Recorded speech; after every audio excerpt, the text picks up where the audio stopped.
Bir hafta oldin prostata bezi adenomasiga shikoyat qilib kelgan bemor, ya'ni naporini pasayishi, kuchayib pisiyishga shikoyat qilib kelgan bemorda pisa balandligi chiqqani uchun immunni asosiy tekshiruv bo'lgan prostata biopsiyasi tekshiruvini qilish kerak deb aytgandim.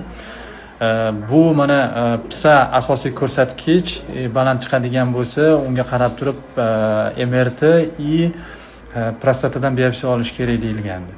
Hozir o'sha bemorda prostatadan biopsiya olganmiz, 12 ta nuqtasidan olganmiz standart bo'yicha. Hozir olingan histologiyani deyarli hammasida prostata bezi raki chiqyapti. Shuning uchun 50 yoshdan o'tgan kishilar, erkaklar albatta bir yilda bir marta pisa tahlilini topshirib qo'yish kerak. Bu prostata rakini erta tashxis qo'yishga asos bo'ladi.